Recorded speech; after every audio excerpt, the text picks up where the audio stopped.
En la casa lo que por Facebook, adelante. Es que creo que sí. Van a hacer la transmisión por Facebook. Es esta computadora. De acuerdo. Gracias.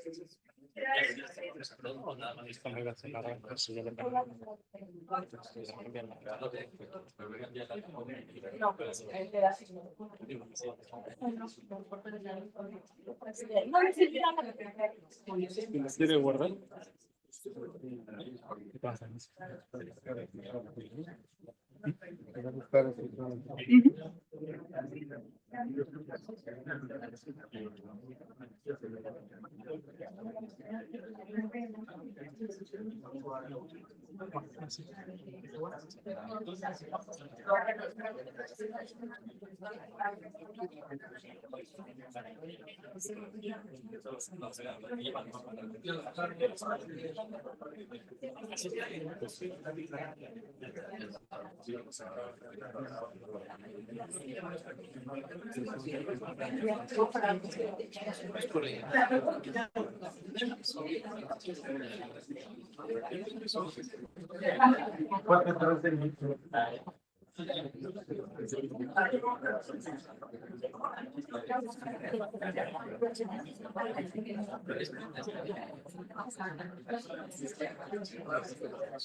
Ustedes, es un gusto ver a tanta gente en este evento. En particular, queremos agradecer a todas las gentes que nos ayudaron en el Museo Casa de Carranza, particularmente la directora Carla Nietzsche, Carolina García, Sandra de Magallanes, y ciertamente todo su equipo, particularmente los jóvenes del servicio social. Muchas gracias a todos ellos.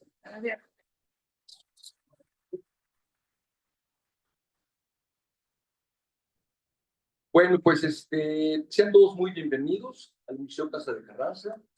Agradezco en nombre de los organizadores, que son Rubén Hernández y Lorelei Ramírez Reyes, la amabilidad de su asistencia, así como la hospitalidad que nos brinda ciertamente el Museo Casa de Carranza para la presentación del libro digital Historia de México y el mundo que lo rodea, de Luz María Silva, en esta su segunda edición.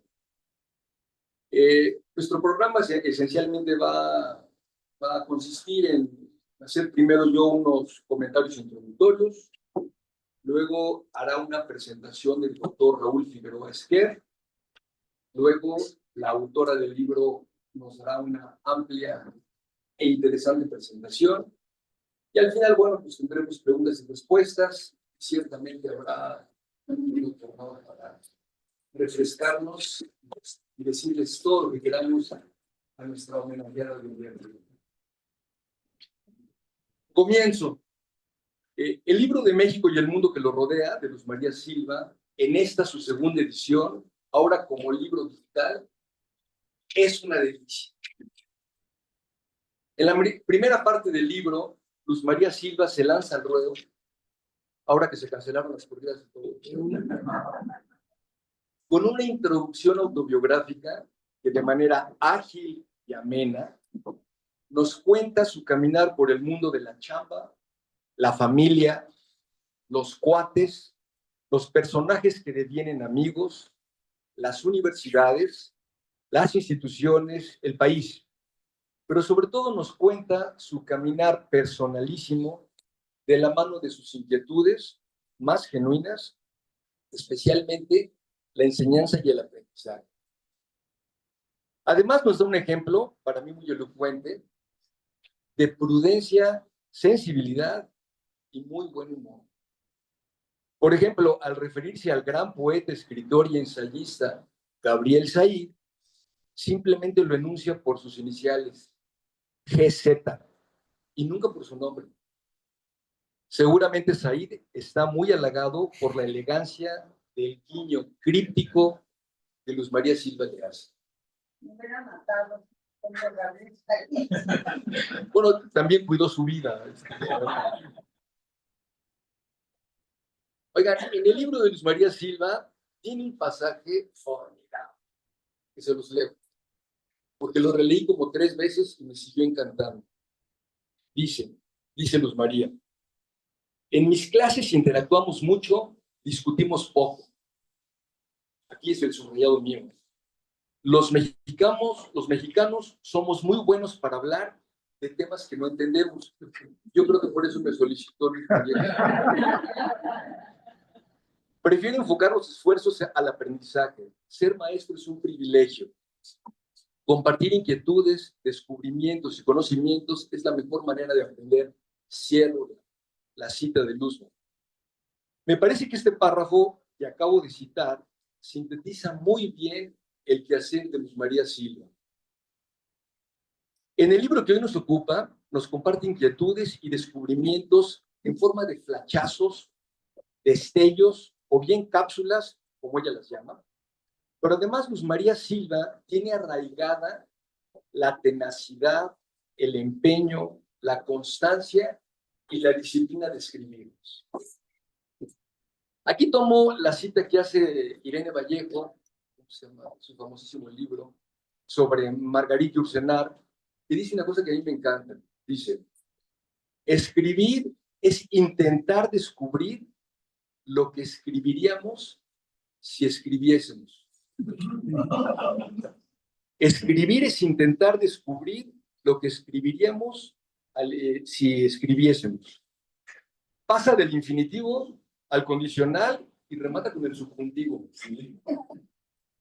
En realidad, esta frase puede ser usada con casi cualquier actividad y con casi cualquier verbo, que es de clase fascinante. En el caso del libro de Luz María Silva, y parafraseando a Margarita Ursenar, yo diría algo así como, Luz María Silva, al contar historias, ella intenta descubrir lo que contaría si lo contase. Y ella efectivamente lo cuenta y lo cuenta bien. Lleva a buen puerto contar las historias y al mismo tiempo nos comparte esos descubrimientos que aparecen así de repente, pero que además aclaran la perspectiva, despiertan curiosidad y nos invitan a aprender y repensar. Tomo solo 4 ejemplos de las historias que Luz María Silva nos comparte en Historia de México y el mundo que lo rodea, porque había que recortar demasiados, ¿no? Entonces, con 4 fueron suficientes. Primero, la Escuela Benito Juárez, Ciudad de México. Qué nombre tan antiguo del capítulo. Pero cuando llegué a esa breve historia, me acordé de que la escuela primaria de mi madre fue precisamente esa escuela, la Benito Juárez. Mi madre, sus hermanas, es decir, mis tías y mis abuelos, vivían en la colonia Roma, en la calle de Aguascalientes. Mi madre nació en 1931 y a la edad de 6 o 7 años, me imagino, sería por ahí los años 1937, 38, Y me entero por el libro de Luz María Silva que la escuela se acabó de edificar en 1925. Es decir, que cuando mi madre ingresa a la primaria, la escuela Benito Juárez llevaría unos 12, 13 años funcionando. Luz María Silva dice que la escuela tenía la reputación de la mejor escuela primaria pública en la Ciudad de México, cosa que yo perfectamente desconocía. Pero la agudeza de Luz María Silva ubica a José Vasconcelos como un secretario de Educación avanzado y progresista, que incluso dotó a esa escuela de una alberca techada para los alumnos. Sin embargo, el buen José Vasconcelos nunca se atrevió a que hubiese salones mixtos. Una sorpresa. La segunda cápsula que me encanta, la Guerra de los 100 años. La Guerra de los 100 años fue un conflicto largo y violento entre Inglaterra y Francia. Pero la verdad, el humor puede surgir de varias formas, incluso en temas serios o incluso históricos, ¿no? Me acordé mucho de Lelivier, el gran grupo argentino, que me tronaba de la risa. Y bueno, algunos comentarios que se me ocurrían, ¿no? La duración absurda. La Guerra de los 100 años duró 116 años. No sabían contar o se olvidaron de terminarla. La lógica de las disputas reales, que es fascinante. El conflicto empezó porque un rey inglés reclamó el trono francés por herencia a través de su madre. No le entendí, cara. Es ideal para burlarse de la complejidad de los linajes reales, donde todos son primos, pero se odian. Eso pasa en muchas familias el día de hoy, ¿no? Bueno, imagínense armar una batalla con cartas escritas a mano, mensajeros lentos, sellos de cera, cartas lacradas, etcétera. Todo muy, muy dramático, pero muy, muy lento. Perfecto para una extraordinaria parodia sobre el papeleo antes de pelear, ¿no? La otra historia, la tercera historia, las mudanzas del caballito. El caballito se encuentra actualmente frente al Palacio de Minería y representa a Carlos IV, penúltimo rey de la Nueva España. Las andanzas y mudanzas del caballito ilustran bien cómo un noble y una bestia, donde el noble es el caballo, transitan por una bola de acontecimientos inverosímiles y fantasmagóricos, como la limpieza que le hicieron a la escultura con ácido nítrico en 2013, que la dañó. Sobre este tema tuvimos una muy divertida e interesante comida, donde contrastaron sus puntos de vista el escultor Ricardo del Río Boll, que está presente, y Luz María Silva, ante la expectación y el interés de Rubén Hernández, Loreley, organizadores de este evento, y un servidor. Cuarta y última historia, ahí les va. En un banco infernal y otros cuentos.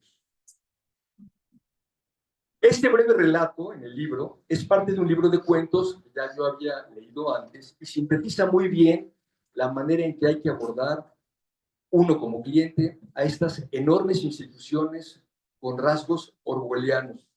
Aquí mi tocayo sabrá de eso. A veces se parecen más al proceso de Kafka, me parece.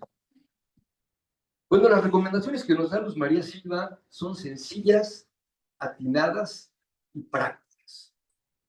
Yo mismo no hace mucho fui víctima de una turbulencia bancaria que luego me enteré que era más usual de lo que yo imaginaba.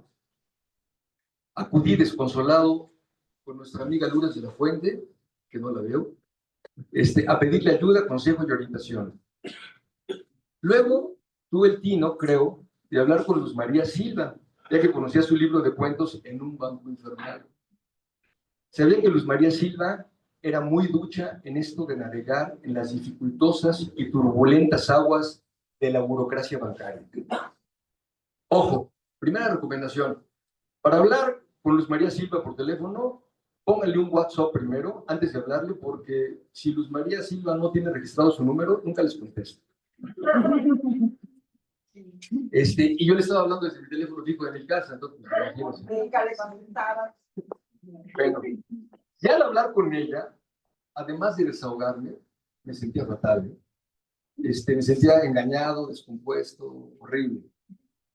Luz María Silva me reconfortó, caray, y me dio un consejo simple, práctico, llano.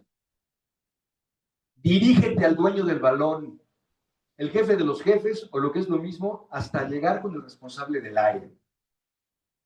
Seguí su atinada recomendación, escribí una carta al director general del banco y se la mandé por DHL.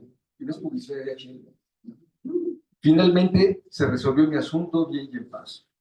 Muchas gracias, Luz María. Ya no te cuento que ya ni eso sirve ahora.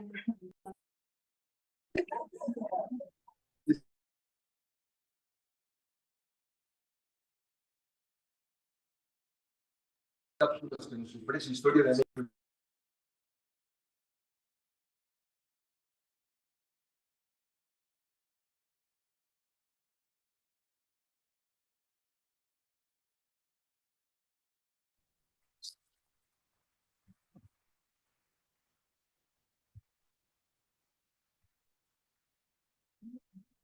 Pues muy buenos días a todos y a todos, como se tiene que decir ahora para hacer. ¿Ya? Bueno, es una presentación del libro de Luz María Silva. Algo repetiré de lo que ya dijo Jaime, pues, ni hablar. Es la historia de México y el mundo que lo rodea, antología. Prólogo de Carlos Slim Domit, segunda edición. México, edición de la autora 2024. Lo primero debo declarar que cuando Luz María, aprovechando la confianza que me tiene, ¿sí? Aunque ella me enseñó, la confianza da asco, ¿sí?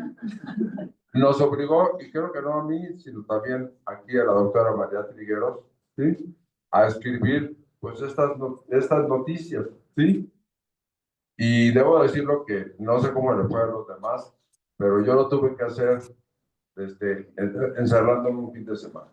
Porque sí conocía muchos artículos, ¿sí? Pero quería dar una visión de conjunto. Entonces lo mandé a imprimir, ¿sí?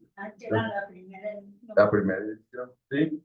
Entonces me lo he leído 2 veces, ¿sí? Entonces tengo algún conocimiento de causa, ¿sí?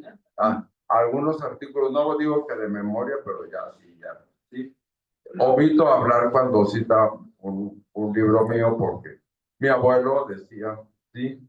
Que la alabanza en boca propia es vituperio, ¿sí? Entonces, ya habrá ocasión de comentar esto, pero no es el momento.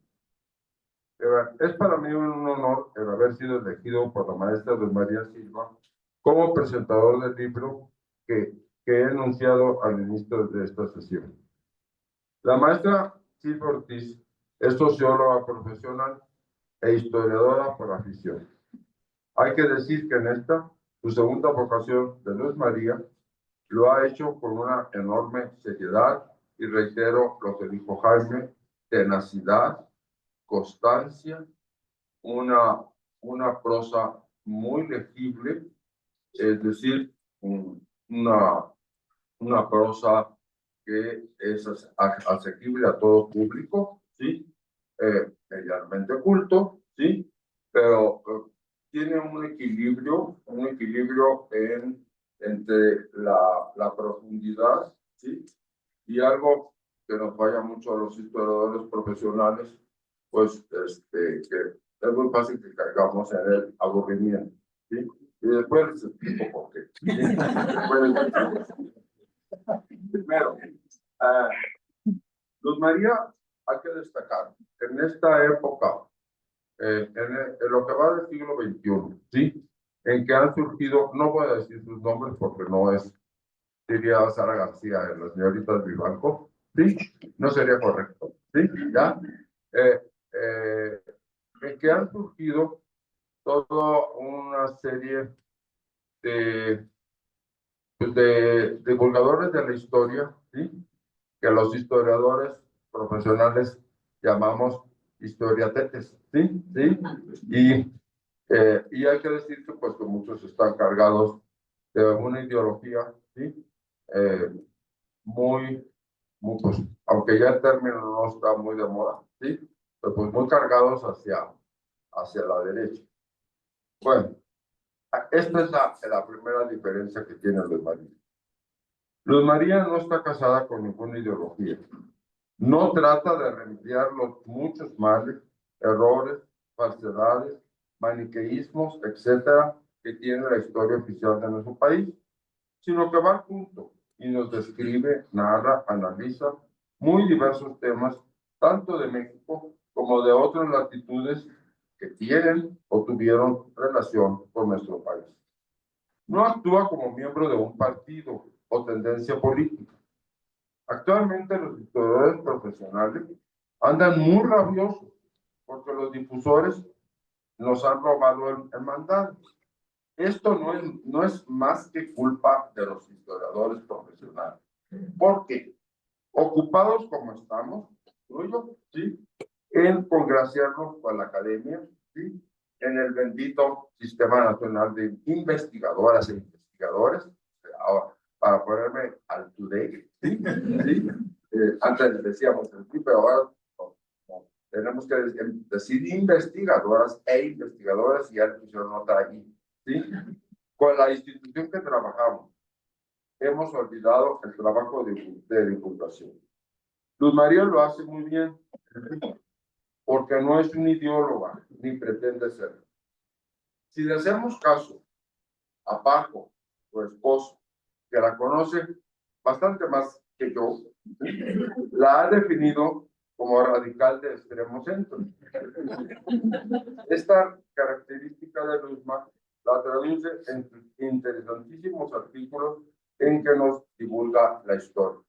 Es decir, en ninguno de ellos, en ninguno de todos estos artículos, son muy variados, ¿sí? Se ve esa actitud, si me explico, que tienen otros difusores, que es una actitud como que se solazan en poner por la calle de la Amargura a Juárez, o a Carranza, ¿sí? Si me explico, no, ella no, si algún tema no le interesa, no lo trata, ¿sí?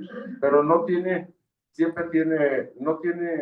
esa idea como de cruzada, de que yo voy a decir la verdad y demás, ¿sí? O cosas como libros del psicólogo de muerte trágica, que las mentiras de mis maestros. Sabemos que la historia está sujeta a la interpretación. Ahora, la historia que todos los presentes estudiamos en la primaria, en la secundaria, en la prepa, ¿sí? Bueno, pues tenía un marchamo oficial. Y como predominamos aquí los de la juventud avanzada, ¿sí? ¿Sí? Pues sabemos muy bien, creo que mis colegas, ¿sí?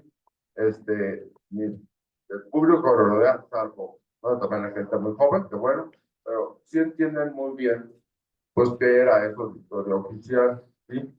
Ahora bien, ¿sí? Cuidado, las reacciones contra la historia oficial pueden ser peores, ¿sí me explico? Es decir, si decimos que es historia oficial la de don Alfonso Toro, pues sí, pero la reacción, ¿sí? Entonces conduce a un maniqueísmo. Y finalmente, pues vuelve la historia así de buenos y malos, ¿sí? Ciertamente en México fue muy fuerte, sobre todo por los 71 largos años de PRI. Pues fue muy fuerte lo que llamamos la historia de bronce, ¿sí? Es decir, la que está consagrada en los monumentos, ¿sí? La historia de bronce, sí, la que está consagrada así en los grandes personajes y demás.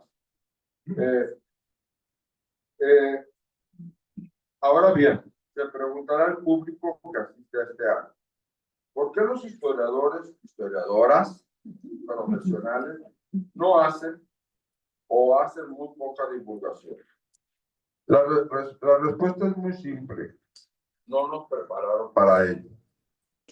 Yo que cursé la licenciatura en Historia en la UNAM, en la Facultad de Filosofía y Letras, y una segunda licenciatura en Geografía e Historia en la Universidad Complutense de Madrid, puedo dar fe que en ninguna de las dos instituciones se nos dio una sola clase de divulgación de la historia. Para ponernos al día, debo decir que de las 5 o 6 instituciones que en la Ciudad de México tienen la licenciatura en Historia, la única institución que ha creado para los nuevos licenciados en Historia, licenciados y licenciadas en Historia, ¿sí?, que ha creado la clase de divulgación de la historia, es el Instituto José María Luis Mora, ¿sí? Algo han aprendido pues, que es importante que también los historiadores profesionales sepamos hacer una divulgación fina, si se quiere, pero realmente divulgación, ¿sí? Bien. Pues yo les decía que ninguna de mis instituciones donde yo estudié se nos dio una clase de divulgación. ¿Por qué? En ambas universidades, una estaba en la Ciudad de México y otra en Madrid, ¿sí? En ambas universidades se pensaba que las personas que estudiamos historia trabajaríamos en diferentes formas de preparatoria que existen en nuestro país. Todas las formas de preparatoria con distintos nombres, no sé, CH, como fue el COBACH, todo, sería muy largo de enumerar, que ahí sería nuestro lugar de trabajo. Y en España sucedía lo mismo. Se pensaba que los estudiantes de la licenciatura terminarían en los institutos, como se les llama allá en España a los bachilleratos. O en una opción más modesta, llamada formación profesional, que es una suerte de CONALEP español. Esto era el camino para la mayoría. Los más matados, como yo, ¿sí?, los que aspirábamos a maestrías y doctorados, se nos llevaba por la vía de la investigación histórica, de preferencia con el uso intensivo de... Yo que soy una rata de archivo y biblioteca, aunque por influencia de Luis María y de mis alumnos más jóvenes, cada vez consulto más y productivamente Internet. Puedo afirmar que eso ha sido así. Pero ya estuvo bueno hablar de los historiadores. Centrémonos de lleno en el libro de Luis María. Me permito hacer un inventario muy breve de sus artículos. 5 se refieren al siglo XIV en el Mediterráneo, 14 a la Nueva España, 15 a mi amado siglo XIX, 17 al siglo XX y 13 al siglo XXI. Como ven ustedes, pues, la gama es múltiple, variada, y por eso se puede leer tan fácilmente, por eso pues no se aburre, porque Luz María es antiaburrimiento, es entretenida siempre, ¿sí? Bien, ese es el inventario. Ahora, repito lo que afirmé en las noticias. ¿Por qué leer el libro? Concretamente en la página 253. El lector curioso tiene en sus manos un libro sumamente ameno, escrito con chispa e inspiración. Son una serie de bocetos muy bien logrados de personajes, de acontecimientos de la historia de México y de aquellas regiones del globo que han tenido una influencia directa o indirecta en nuestro país. Abarca desde el siglo XIV hasta nuestro turbulento siglo XXI. Quien lo lea disfrutará y aprenderá mucho. No solo son relatos, sino análisis del transcurrir histórico de nuestro México. Hablaré también de mis artículos favoritos, que afortunadamente no coincido con los de Jaime.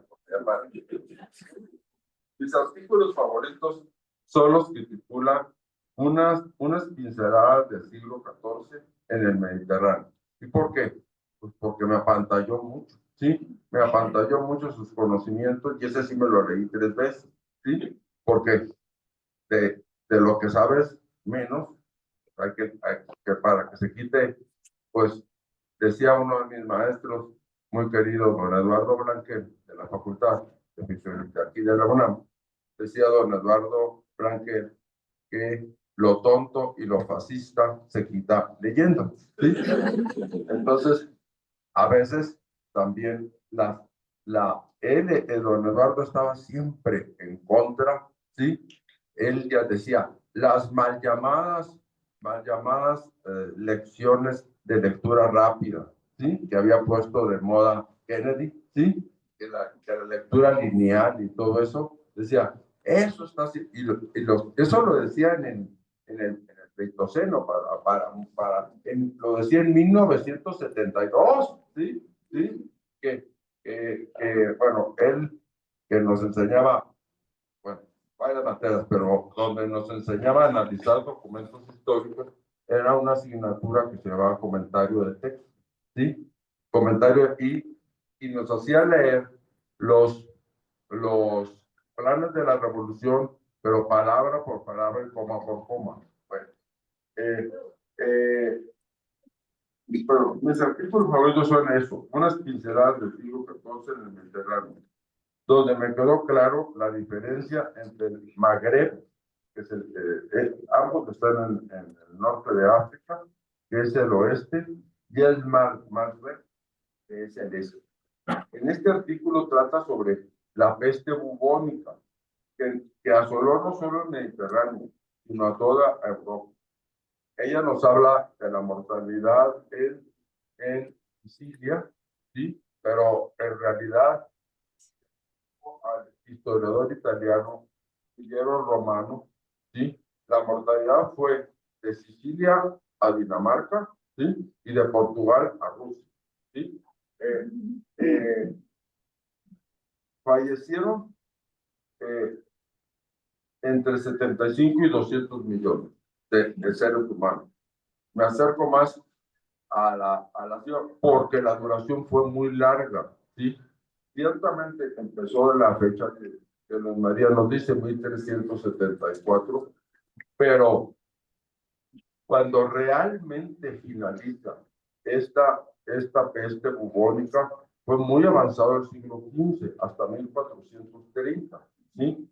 Y realmente esto va a tener unas consecuencias, bueno, Ruggiero Romano nos cuenta, por ejemplo, cómo al no cultivar la tierra, pues también vino hambrunas, ¿sí? Vinieron hambrunas terribles, ¿sí? Nos habla también cómo los campos arables, los campos de cultivo, pues sí, fueron invadidos por los bosques, ¿sí? Invadidos en los bosques, estaba un campo arable y el bosque se lo comió. Ahora que están de moda toda la metanización, pues ahí fue al revés, si me explico. Luego también, lo que don Luis González llamaría la fauna zoológica, que ahora los ambientalistas me matarían, ¿sí? Pues que creció muchísimo el número de lobos, ¿sí? De ahí que esta, no sé si sea anécdota pero lo dice muy bien el gran poeta Rubén Darío, cuando nos habla de la conversación tan fuerte que tienen San Francisco de Asís, ¿sí? Y el lobo, ¿sí? El lobo era realmente, es que durante esa epidemia crecieron las manadas de lobos, ¿sí? Y realmente, bueno, pues tuvo y va a tener consecuencias en el largo plazo, porque nos habla también del crecimiento de los bosques, sobre los árabes, productivos, decadencia de las ciudades, ¿sí? Y para la conformación, un siglo más tarde, de lo que se llamó la Nueva España, esto explica la enormísima cantidad de anticuerpos que traían los conquistadores, ¿sí? Es decir, los que sobrevivieron la peste bubónica, pues evidentemente que tenían todo tipo de anticuerpos. Y a eso nos vamos a centrar con una población que vivía aislada, como era la mesoamericana, ¿sí? Esto explica cómo las epidemias que se dan en el siglo XVI en la Nueva España, contribuyeron en forma gramática a la hecatombe demográfica sobre la población amerindia. Otro artículo predilecto por mí, de los sonorenses, es Puerto Peñasco, Sonora. Cuando la maestra Silva escribe sobre este puerto de mi tierra natal, como sonorense agradezco a Luz María que llame por su nombre correcto al gran desierto de Altar y no desierto de Sonora, que nos enferma a los sonorenses. ¿Sí? ¿Quién le puso así? Pues los gringos de Arizona, ¿sí? Los gringos de Arizona. Y sí causa pena que gente tan erudita, ¿sí? Como el finado y llorado Bernardo García Martínez, adoptó el tema del desierto de Sonora. Los sonorenses siempre le seguimos llamando el gran desierto de Altar, ¿sí?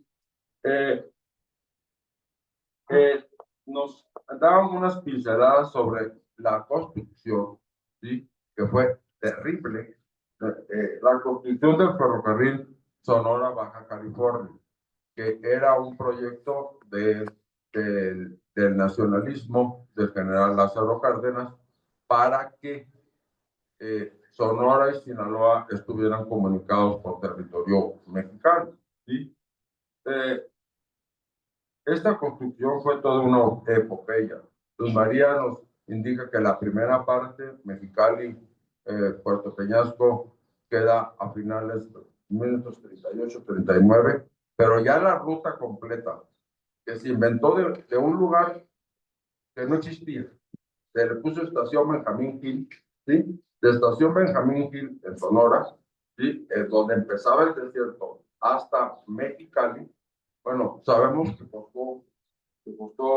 un trabajo ímprobo que costó vidas humanas, ¿sí?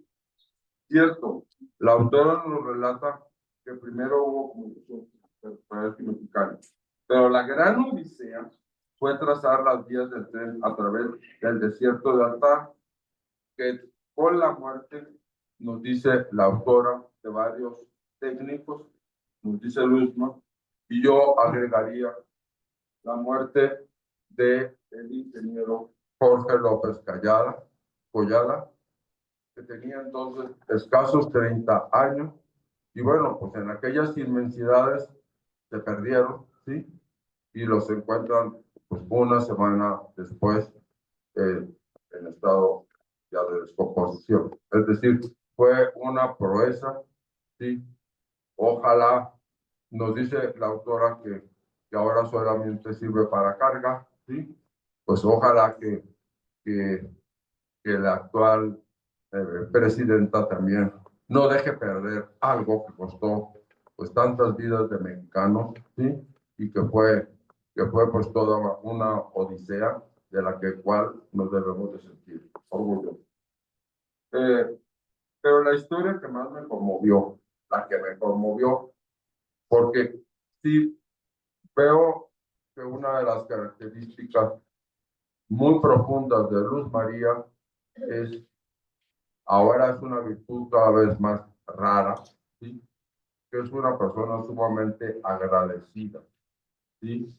Actualmente es una virtud rara, pues la gente no agradece nada, ¿sí? Y ni te lo demuestra bajo ninguna forma. Luz María, sí, rinde homenaje a sus maestros de la Facultad de Ciencias Políticas y Sociales, Víctor Flores Olea y don Pablo González Casanova. Y sí, hay relatos de grandes personajes. Estos fueron grandes personajes de México, porque estuvieron en la academia, pero también en la política, ¿sí? Con todo lo peligroso que es eso. Digo, el que fue rector, don Pablo, sí, sí, pudo dar fe que incurrir a un académico de su talante en las cuestiones políticas, bueno, pues no siempre les va bien, ¿sí? Me explico, no siempre les va bien porque pues un académico tiene otras cualidades unos sí pueden ser políticos y académicos, pero otros sencillamente no.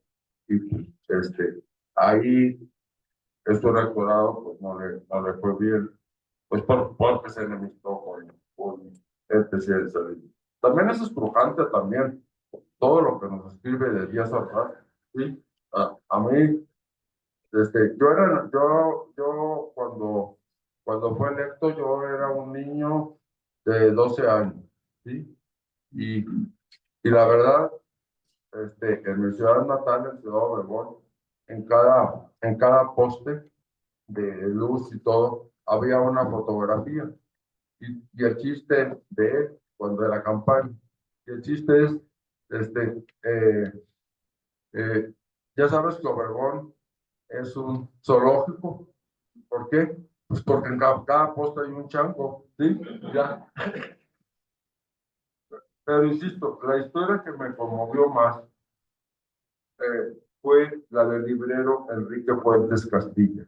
Me conmovió mucho porque Luz María aquí demuestra que sabe lidiar y dar su lugar tanto a los grandes personajes, desde Carlos V o la emperatriz Isabel, como pues a un hombre común. Me explico, un librero de viejo que nos dice Luzma que era pésimo para vender los libros nuevos, ¿sí? Pero dijéramos, son personajes que si no son rescatados por la pluma de Luzma, pues pasan desapercibidos. Aquí hace lo que los historiadores llamamos microhistoria. Microhistoria es rescatar a estas personas olvidadas, ¿sí? Pero que sí contribuyeron en el desarrollo cultural de nuestro país. La maestra, con una nobleza de espíritu, rinde homenaje a personas que pasarían inadvertidas para la gran historia. En eso radica su humanidad y generosidad. Muchas gracias.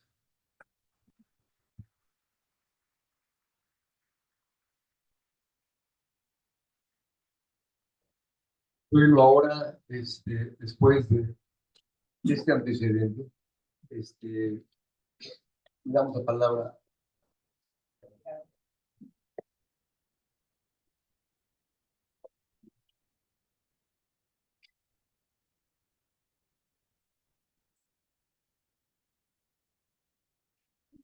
Alonso, mi amor. Es mi nieto, Ricardo. Bueno, ahí les va. Agradezco en todo lo que vale que estén aquí. Sábado en la mañana, en lugar de estar en sus actividades normales o descansando. Así que muchísimas gracias por venir a acompañarme. De veras, mil gracias. Me halaga sobremanera que me acompañen. También pues la hospitalidad del museo, de su directora Carla Jacqueline Peliche y de la señora Carolina. Todo se debe a la iniciativa Regalo por mi reciente cumpleaños de Rubén Hernández Gil, que no rompe un plato, pero como ven, cuando decide, con ayuda de Lorena y su esposa, rompe la vajilla entera. Y de Jaime del Río, Sayecito aquí a mi derecha. Gracias a los tres. También le agradezco a Emiliano, hijo de Jaime, la bella invitación que le circulé. Con mucho modo me dijo, te la voy a arreglar. La que yo había hecho. Y se la dio a su hijo, porque así que muy artística no soy. Pero bueno, ya la compuso y entonces por eso les llegó muy bonito. También a mis hijos y a mis nietos, en especial a Santiago, que siempre ayuda en todas las cosas a las que se me ocurre meterme. A Paco, mi marido, que le dio gripa y entonces no vino. Y al doctor Raúl Figueroa Esquer, por su cariño y contribución a la presentación. ¿Ustedes leyeron La vida en México de Madame Calderón de la Barca? Pues su segundo libro es de ella. Puedes decir el título porque ya se me olvidó. Se llama La corte de Isabel II y la revolución de 1854 en Madrid. O sea que Isabel II es la reina que nos dio la independencia cuando era chiquita. Entonces, como que es asomarse a la historia de España, que qué le pasó cuando ya no estábamos nosotros. ¿No les pasa que se van de algún lado y les daría gusto saber, así como meterse en algún lado para ver qué hacen sin uno? Bueno, el libro de Raúl sirve para eso, pero además en realidad son dos libros. Uno es el de ella y otro es la presentación de él, que es magnífico y que se puede leer aparte o juntos o como se quiera, porque sí aprende uno un poco. A ver si lo convencemos de que hagan una presentación aquí. Bueno, ahí empezaríamos a leer primero, a ver si no es la última. Bueno, ahora les platico que esta segunda edición me ha hecho aprender muchas cosas. La primera es que no se le debe de poner el mismo nombre a la primera que a la segunda edición, porque la gente cree que es el mismo libro, nomás reeditado, y ahí me salió lo académico y la regué. Pero bueno, pues así se llama, y es que tiene muchas razones para llamarse así. Es una antología de mi página de Facebook, que era cuando era una red social de jóvenes, porque ahora ya es una mola de cosas, pero jóvenes no hay. Y bueno, pues como ya es para más gente de mi edad o más joven como ustedes, pues esto está perfecto. Y tiene 13 años ahí la página, entonces hice una antología, escogí algunos artículos y para la segunda edición dejé unos y cambié otros y puse unos nuevos. Esa página la hago por el gusto de hacerla y la inquietud de compartir el conocimiento sobre México, su historia, acontecimientos, personajes, geografía y tantas cosas de las que se puede hablar sobre nuestro interesante país. Estudiar a México es apasionante y compartir hallazgos también. La página y el libro nacieron y crecieron espontáneamente y así se han ido conformando. Hay etapas en que las nutro más y otras en que ni la pelo. Les pasa igual porque no les mando nada a ustedes y otras veces les mando 2 veces al día, perdón, que así soy. Depende de mi trabajo e inquietudes, de mi tiempo y estado de ánimo. La ventaja de México es que siempre hay sucesos interesantes, todos lo sabemos. Puede haber lo que sea, pero aburrirnos no. Entonces, bueno, es una garantía histórica. Hay más de 200 posibles significados de la palabra México.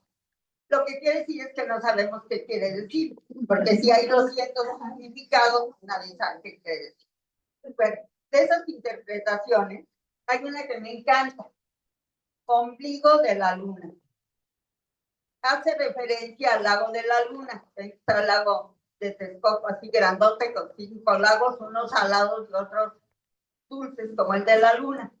Entonces, la isla de Tenochtitlán estaba en el centro del lago de la luna y entonces tal vez por eso México quiere decir en el ombligo de la luna. Bueno, nada hay más cerrado ni central que un ombligo. Por eso todo lo que pasa en el mundo nos viene valiendo hasta que ya nos cae encima de la cabeza. Bueno, en honor a ese significado, llamé a la página y al libro Historia de México y el mundo que lo rodea. O sea, está en el centro y el mundo pues lo rodea. Y no es la historia del mundo, nomás es el mundo pues porque rodea a México, pero no porque me interesa realmente tanto el mundo, sino México. El ámbito de la página y del libro es digital. Nació en Facebook y se vende en Amazon. Y hoy aquí en PDF. Entre el formato digital y el físico, la diferencia de precio es considerable. Además, en Amazon, el costo del libro impreso fluctúa de acuerdo con la cotización del dólar, lo cual es así como increíble que un libro fluctúe con el dólar, ¿no? Pero así pasa. La velocidad también es diferente. Si uno compra un libro digital, lo tiene instantáneamente. Si lo quiere en físico, pues lo pide y en 2 o 3 semanas, después de pasar por la aduana, pagar impuestos y demás, ya le llega. Entonces, ¿qué quiere decir? Que vamos a la lectura digital, nos guste o no. y solo de gran lujo seguiremos leyendo libros nuevos recién impresos, y claro, todos los que tenemos, ¿verdad? No digo que los vayamos a mirar. Bueno, en enero del 2023 empecé a usar la inteligencia artificial, primero con el chat GPT, pero después, meses después, Google sacó Bard y me cambié de inmediato. Me choca Microsoft y además es puritano, entonces se escandaliza de todo. Como pues en realidad es una máquina programada, entonces el chat es muy puritano. Gemini es más abierto. Y además Google está enfocado a mejorar la investigación del usuario. Y entonces eso me hace pues mucho más feliz.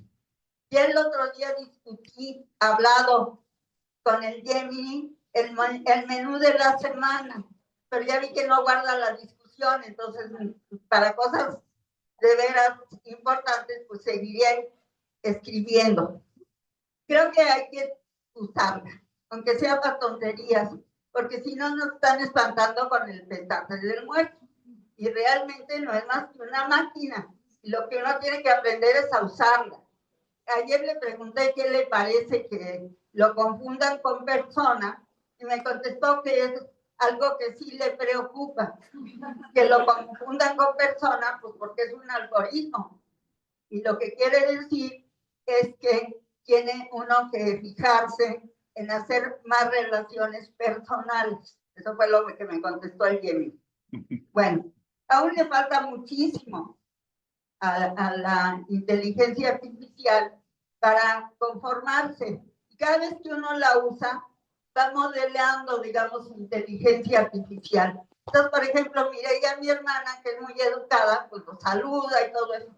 Yo lo que te truje, chencha. Entonces, a ella siempre la saluda, a mí nunca. Para que perdemos el tiempo si ya nos conocimos, ¿no? Bueno, hay dos cosas que ayuda a la inteligencia artificial mucho: a desarrollar el pensamiento analítico y el arte de preguntar. El pensamiento analítico y el arte de preguntar son dos grandes habilidades fundamentales para el desarrollo del ser humano contemporáneo. Con ellas en mente están estructurados la página y el libro. Quizá por eso no debió de llamarse Historia de México. Descubrí que solemos asociar ese nombre con un libro de texto. Y no es así. El pasado de un pueblo no es monopolio estatal.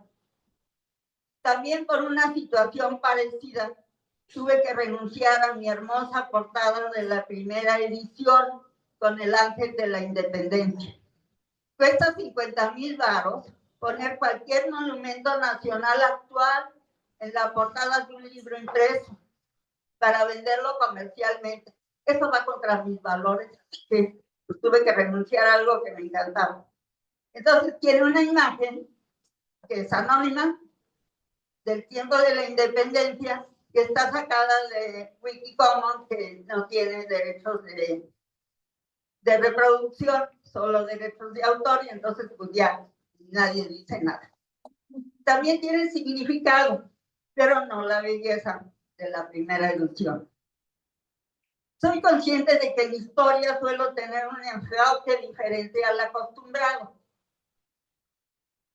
Para mí la historia, mi origen frente a la historia y la formación son del sector financiero. Confieso la influencia determinante de la historia de los griegos y de la historia de Roma. Dos libros del periodista italiano Indro Montanelli. Pobre porque era italiano y odiaba la historia. Imagínense, le tocaba el Imperio Romano de tarea en tercero primaria. Pero tenía que estudiar entonces. Y entonces se empezó a fijar en cosas raras, como que Julio César era calvo y usaba bisoñé. Y así hizo su historia de los griegos. Entonces yo dije, yo de aquí soy un maestro. Entonces, por eso me fijo en cosas raras. Como que es una invitación a ir definiendo detalles y relaciones inusuales en el estudio de hechos históricos.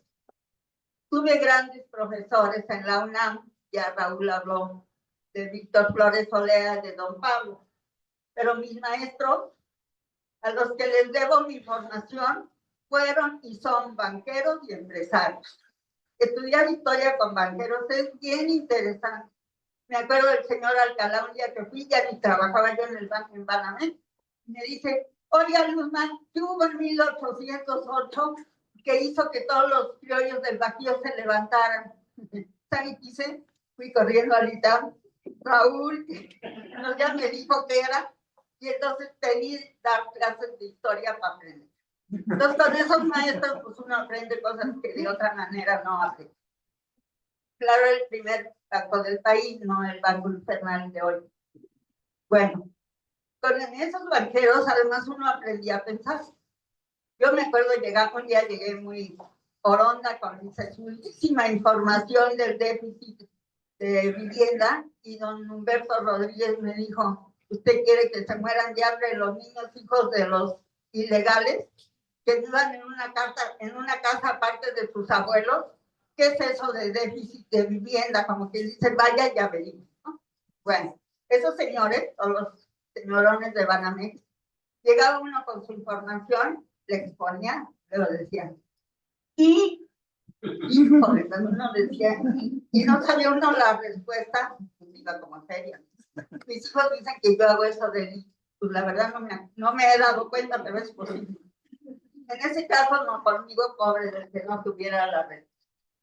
El libro, como dijo Raúl, comienza en el Mediterráneo, la cuna de la cultura occidental, y donde la empresa contribuye definitivamente a la historia a través de autores comerciantes, como el veneciano Marco Polo, libro Señuelos sobre el Lejano Oriente, el florentino Francesco Babucci, con una obra que hoy sería una guía de turismo de negocios, con información sobre rutas, ciudades, pesos y medidas, cambios monetarios y otras cuestiones prácticas que allá asenté en el libro.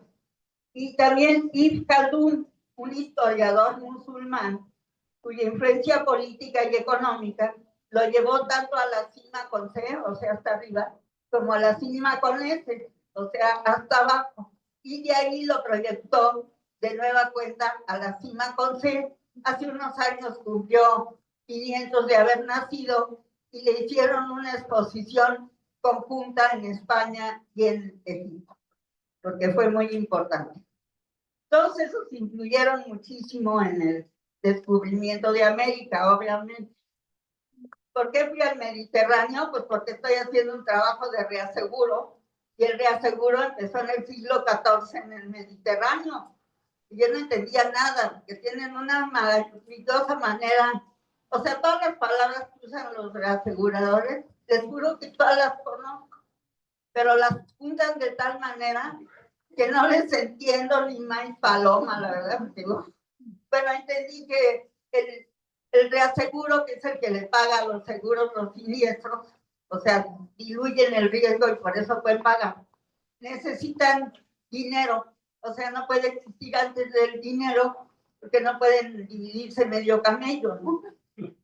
Bueno, también por ese trabajo aprendí que en el Mediterráneo, pero en la antigüedad, surgió el seguro. En la época de Cristo, por ejemplo, los comerciantes aseguraban sus vehículos, es decir, sus burros, caballos, mulas, elefantes y camellos. Si se afectaba alguno de sus vehículos, su comunidad le compraba un animal nuevo. Pero el afectado también tenía que poner una parte. Que se me murió, y lo murió uno, también tenía que poner una parte. Por eso se dice que el seguro es mutualista. El de los Reyes Magos, el que los Reyes Magos llegaran a visitar a Cristo en un caballo, un elefante y un camello, habla de su opulencia y vanguardismo. Hace 2500 años se empezó a usar el camello como medio de transporte, o sea que era muy aventado en el sol. Hoy los seguros contra el choque de camello en las carreteras son muy demandados en todos lados porque son muy necios y se salen, chocan con los coches. Bueno, fue curioso que durante la pandemia mi ciberamigo Carlos Enrique y yo No lo conozco, nunca en mi vida lo he visto. Solo nos llevamos por leche. Bueno, analizamos 3 acontecimientos de gran importancia en la historia de la humanidad. La peste negra.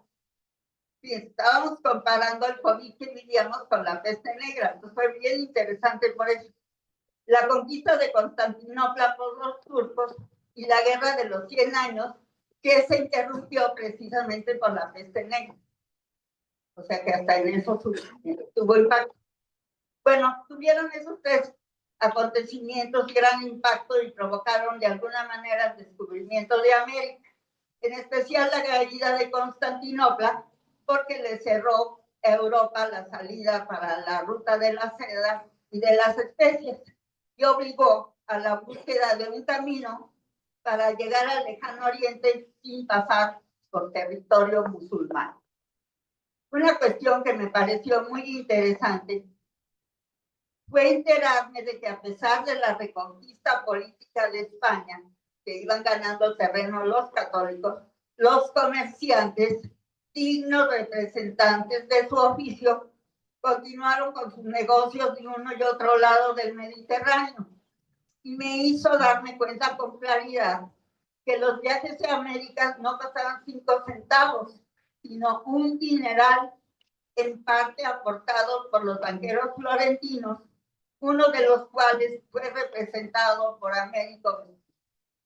O sea que era comerciante, banquero y todo lo demás. Pero en general, ellos fueron los que fueron conformando esa parte de la cultura occidental. Dar seguimiento a personajes de segunda o tercera línea histórica es descubrir hechos y ángulos distintos a los tradicionales. Cuando por encargo de Ángeles Yáñez escribí la crónica de 6 siglos de sismos en México, libro digital y gratuito que está en la página de la AMIS, o sea, de la Asociación Mexicana de Instituciones de Seguros, descubrí el terremoto de Lisboa de 1755. Ese le pegó, se hizo Lisboa, pero además le pegó al absolutismo en el mero centro y contribuyó a la expulsión de los jesuitas de Portugal, porque tenían mucha lana y bueno, los expulsaron y se quedaron con su lana. Sí, qué raro, esa motivación de quedarse con su lana, la primera vez que lo oí se lo oí a Antonio Ortiz Mena, secretario de Hacienda, o sea, que fue el maestro. Le hice caso y me puse a ver que sí era cierto, ¿no? Luego Francia y España siguieron su ejemplo. Perdieron la guerra de los 7 años y entonces los expulsaron de su territorio y de sus dominios. Suprimieron el peligro de sus discursos subversivos y se quedaron con sus riquezas. Darme cuenta de cuánto afectó esa expulsión a la Nueva España me llevó a percatarme de la ironía histórica que significó que el absolutista Fernando VII restaurara la compañía y lo que eso trajo aparejado. Escribí la historia del Palacio de Hierro en coautoría con Rodrigo Flores, sentado en la esquina del llano, me hizo ver a la moda como parte de la cultura. ¿Se puede tapar tantito los oídos, Rodrigo? Por favor, para que no haya. Es súper culto, es un hombre del Mediterráneo excelente, coleccionista, y entonces trabajar con él es así como aprender un poco. Entonces, bueno, pues escribimos la historia del Palacio de Hierro y me di cuenta de cómo la moda es parte de la cultura. Entonces, Raúl Figueroa un día me contó que el embajador francés, cuando hizo las reclamaciones por la guerra de los pasteles, porque hubo un motín y saquearon todas las tiendas francesas de lujo del centro, reclamaba que además del robo, vendieron las mercancías a 5 centavos en la calle. Creo que eso fue el motivo de la guerra. El verdadero motivo de la guerra fue eso, porque era un verdadero insulto, porque, bueno, pues aprende uno el significado de la moda, ¿no? Luego, ¿nunca les ha pasado que tienen una duda y siempre dicen, ay, la voy a investigar, y se pasa el tiempo y los años, y quién sabe qué. Bueno, pues eso me pasó con Filipinas. Decía yo, ¿por qué serán musulmanes y no católicos? Si fue de España. Pues resulta que un día fue mi amigo Emanuel a Manila, entonces llegó y me contó.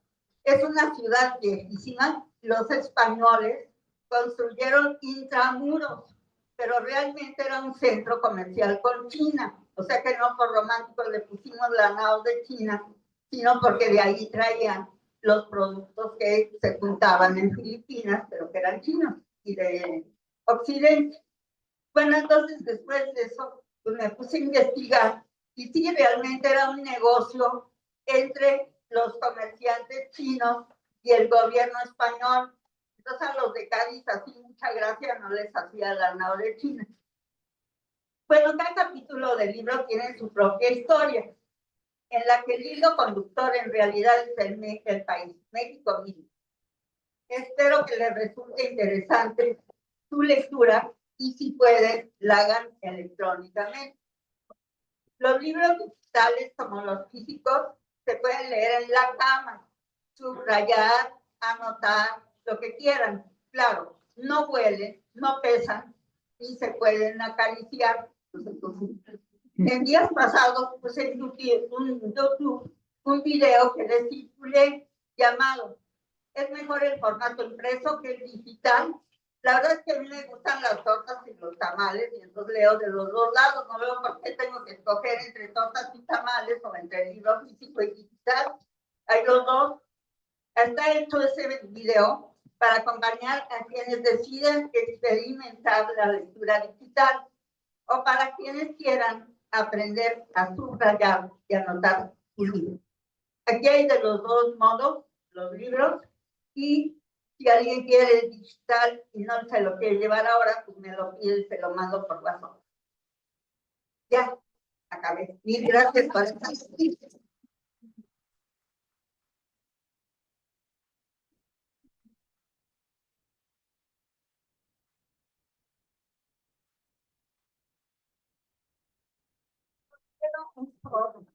Nosotros también, nosotros también. Gracias. Gracias.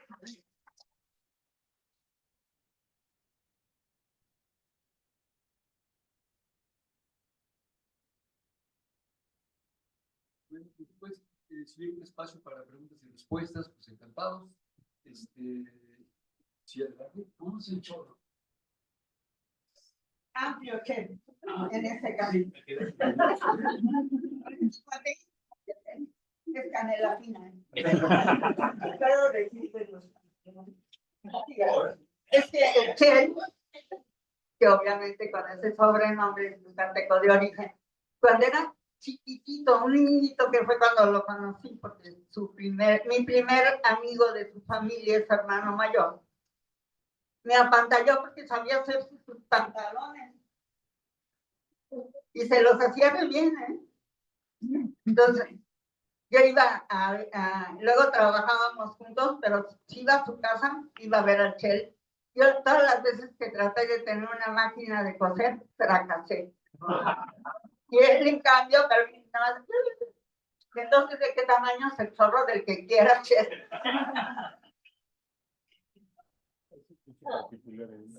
Sí. Mejor no lo aclaramos porque ¿para qué? Es una casa. Bueno, pues pasamos a nuestro vino de honor y ahí podremos platicar un poquito más con ellos. Muchas gracias a todos por la asistencia.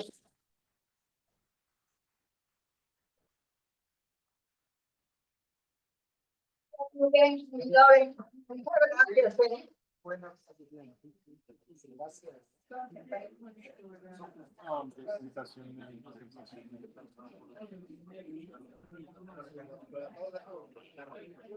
Y la bebida más completa de